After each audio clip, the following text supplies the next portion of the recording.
بسم اللہ الرحمن الرحیم۔ السلام علیکم ورحمۃ اللہ وبرکاتہ۔ روزانہ واقعات سننے کے لیے اس چینل کو ضرور سبسکرائب کریں۔ حضرت عبداللہ بن عمر رضی اللہ تعالیٰ عنہ فرماتے ہیں کہ میں نے رسول اللہ صلی اللہ علیہ وآلہ وسلم سے کئی بار یہ سنا۔ آپ صلی اللہ علیہ وآلہ وسلم فرماتے ہیں کہ بنی اسرائیل میں کفل نامی ایک شخص تھا جو ہمیشہ رات دن برائی میں پھنسا رہتا تھا۔ کوئی سیاہ کاری ایسی نہ تھی جو اس سے چھوٹی ہو، نفس کی کوئی ایسی خواہش نہ تھی جو اس نے پوری نہ کی ہو۔ ایک مرتبہ اس نے ایک عورت کو 60 دینار دے کر بدکاری کے لیے آمادہ کیا۔ جب وہ تنہائی میں اپنے برے کام کے ارادے پر مستعد ہوتا ہے تو وہ نیک بخت بید لرزاں کی طرح تھرانے لگتی ہے۔ اس کی آنکھوں سے آنسوؤں کی جڑیاں لگ جاتی ہیں، چہرے کا رنگ پھک پڑ جاتا ہے، رونگٹے کھڑے ہو جاتے ہیں، کلیجہ بانسوں اچھلنے لگتا ہے۔ کفل حیران ہو کر پوچھتا ہے کہ اس ڈر، خوف، دہشت اور وحشت کی کیا وجہ ہے؟ پاک باطن، شریف النفس، باعصمت لڑکی اپنی لڑکھڑاتی زبان سے بھرائی ہوئی آواز میں جواب دیتی ہے، مجھے اللہ کے عذابوں کا خیال ہے۔ اس ذبح کام کو ہمارے پیدا کرنے والے اللہ نے حرام کر دیا ہے۔ یہ فعل بد ہمارے مالک و ذوالجلال کے سامنے ذلیل و رسوا کر دے گا۔ منعم حقیقی محسن قدیمی کی یہ نمک حرامی ہے۔ واللہ میں نے کبھی بھی اللہ کی نافرمانی پر جرأت نہ کی۔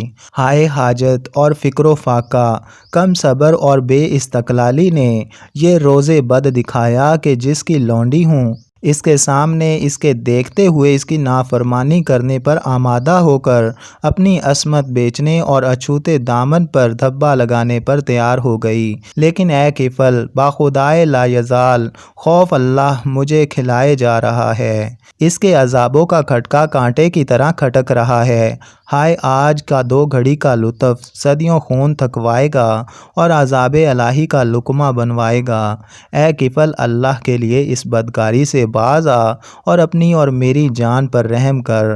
آخر اللہ کو منہ دکھانا ہے۔ اس نیک نہاد اور پاک باطن اور عصمت بآب خاتون کی پر اثر اور بے لوث مخلصانہ سچی تقریر اور خیر ثوابی نے کفل پر اپنا گہرا اثر ڈالا، اور چونکہ جو بات سچی ہوتی ہے دل ہی دل میں اپنا گھر کرتی ہے، ندامت اور شرمندگی ہر طرف سے گھیر لیتی ہے، اور عذاب الہی کا خوفناک شکلیں ایک دم آنکھوں کے سامنے آ کر ہر طرف سے حتیٰ کہ در و دیوار سے دکھائی دینے لگتی ہیں۔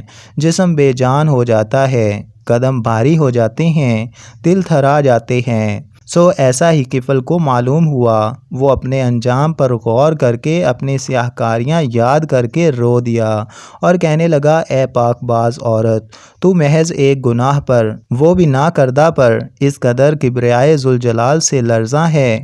ہائے میری تو ساری عمر اپنی بدکاریوں اور سیاہ اعمالیوں میں بسر ہو گئی۔ میں نے اپنے منہ کی طرح اپنے اعمال نامے کو بھی سیاہ کر دیا۔ خوف اللہ کبھی پاس بھی نہ بھٹکنے دیا، عذاب الہی کی کبھی بھولے سے بھی پرواہ نہ کی۔ ہائے میرا مالک مجھ سے غصے ہوگا، اس کے عذاب کے فرشتے میری طاق میں ہوں گے، جہنم کے غیظ و غضب اور قہر آلودہ نگاہیں میری طرف ہوں گی، میری قبر کے سانپ بچھو میرے انتظار میں ہوں گے۔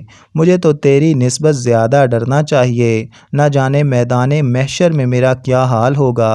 اے بزرگ عورت گواہ رہ، میں آج سے تیرے سامنے سچے دل سے توبہ کرتا ہوں کہ آئندہ رب کی ناراضگی کا کوئی کام نہیں کروں گا، اللہ کی نافرمانیوں کے پاس نہ پٹکوں گا۔ میں نے وہ رقم تمہیں اللہ کے واسطے دی اور میں اپنے ناپاک ارادے سے ہمیشہ کے لیے باز آیا۔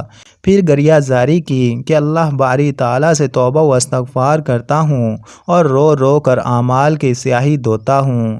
دامن امید پھیلا کر دست دعا دراز کرتا ہے کہ یا رب العالمین میری سرکشی سے درگزر فرما، مجھے اپنے دامن عفو میں چھپا لے، میرے گناہوں سے چشم پوشی کر، مجھے اپنے عذابوں سے آزاد کر۔ حضور صلی اللہ علیہ وآلہ وسلم فرماتے ہیں کہ اسی رات اس کا انتقال ہو گیا۔ صبح کو لوگ دیکھتے ہیں کہ اس کے دروازے پر قدرتاً لکھا ہوا ہے، ان اللہ قد غفر الکفل، یعنی اللہ تعالیٰ نے کفل کے گناہ معاف کر دیے۔ دوستو ایسے ہی مزید اچھے واقعات اور بہترین ویڈیوز کے لیے اس چینل کو ضرور سبسکرائب کر دیں۔